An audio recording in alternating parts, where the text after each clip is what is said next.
Hey everyone, welcome to the Dev Diary for patch 2.2. I'm Chen, and I want to give you a peek into the stuff coming to Wild Rift over the next couple of months. Today, we're going to be covering brand new champions, some amazing skins, and an update on choosing your position in-game, and even newer ways to play Wild Rift. So stick around. This is our biggest patch yet, so let's get right into it. We want to officially welcome all the players in the Americas into the open beta. We know you've been patiently waiting, and we're thrilled to finally launch Wild Rift in your region. To get you caught up to speed, we're introducing a special limited time event called Wild Welcome. During this time, you'll earn champions and other content faster to help you get started. Of course, that's in addition to the rewards you'll receive for your time and investment in League of Legends by logging in using your Riot Games account. Very soon, we'll be adding in-game support for Arabic. It's taken us some time to get it ready because we've adjusted the game's UI layout completely so it should feel natural to navigate around. Let us know what you think and where we can improve. One of the things we've heard a lot from you is that Wild Rift has a lot of humanoid champs, not as many monstrous types. So let's take a peek into the cave and find out who's coming next.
What happens when two of League's deadliest champions clash in the most dangerous of games?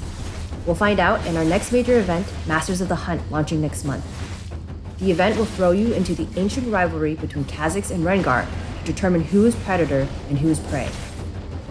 We're also introducing a new gameplay system specifically for this event. We'll have more details coming soon, including rewards, so stay tuned for more.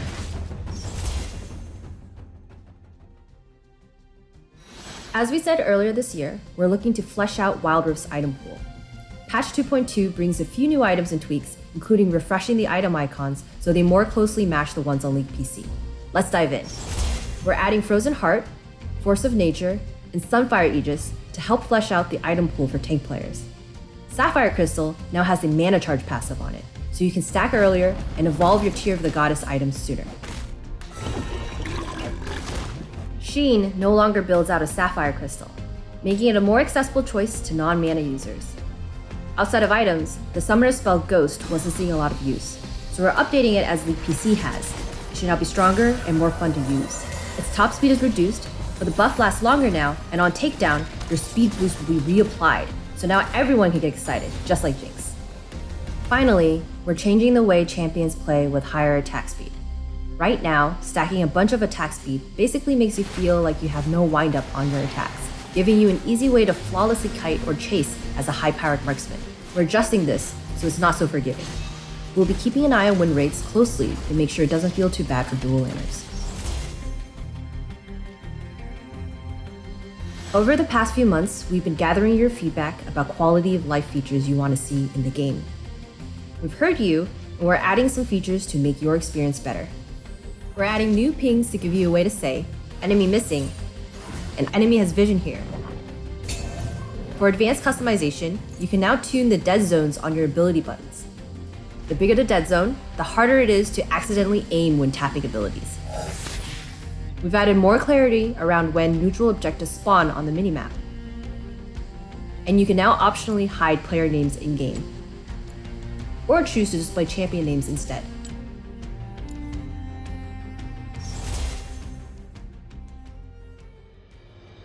Many of you have asked for a way to have more control over the position you play in-game. We're going to be running a short test for a feature we're calling position preference. Choose which playstyle you're most interested in, and the matchmaker will try to assign you one of your preferred positions in the lobby. If you don't want to pick manually, we'll look back at your recent history and base it off that instead.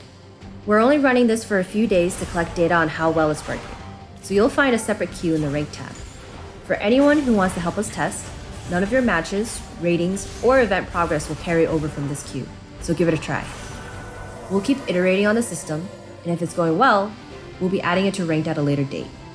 One quick note, this test won't be available in the Americas yet, as the game will still be too new, but we'll be sure to keep you all updated if that changes.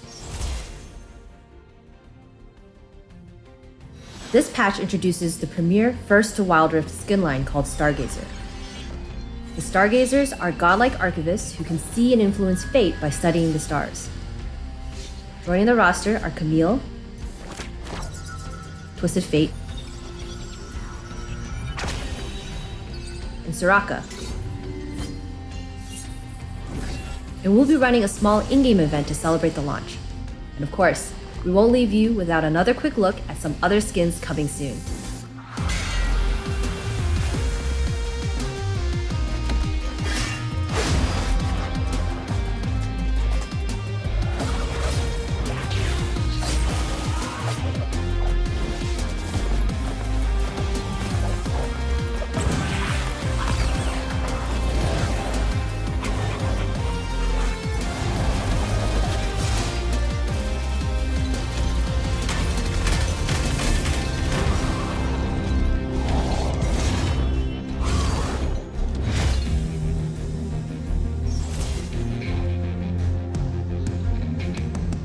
Later in the patch, we're introducing the Wild Pass, a way to get more stuff just for playing. Here's how it works. The Wild Pass works just like you'd expect, leveling up as you play, rewarding you with skins, currencies, icons, emotes, baubles, and other goodies along the way. You can upgrade your Wild Pass at any point to claim all the content you've earned so far. And if you don't decide to upgrade, all players can still earn blue motes and Poro coins from the pass totally free of charge. There's also the Wild Pass Elite, which comes with some extra missions and XP to help speed up your progress. Reaching level 50 on the Wild Pass grants an exclusive skin, Explorer Jax, to show the world how far you've come. But things don't stop there. There are some extra bonus rewards to help you add more content to your collection. Let us know what you think when it rolls out at the start of Wild Rift's second ranked season in April.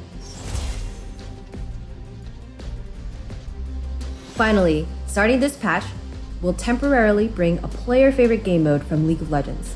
That's right, all random, all mid, or ARAM is on its way. So starting soon, we'll be releasing a temporary test for ARAM on all servers. For those of you unfamiliar with ARAM, it's a shorter, faster-paced game mode set on the Howling Abyss, a bridge atop a bottomless crevasse where warriors once fought to defend the rest of the Freljord from an ancient enemy. Compared to Wild Rift's 3 lanes, in ARAM, there's only one. And instead of picking your champion, you're assigned a random one from your pool. Of course, just like in PC, if you have available rerolls, you can try again to get a champion you like better. There's also a new 2-part summoner spell called Mark Dash. Use Mark to throw a snowball at your enemies, and reactivate it to dash to them, similar to Lee Sin's first ability. Melee fighters and tanks can use this to instantly get the party started. Now this is just the first step. Not everything is going to be balanced or polished, so we'll need a lot of feedback to make this a better experience. Also, in this first iteration, we're releasing without support for some features like ARAM-specific loadouts so that we can get your feedback on the gameplay sooner. We've got a ton more information on ARAM and our approach to new modes in the blog post we just released. And that's it for this dev diary. Let us know what else you want to see. Enjoy patch 2.2.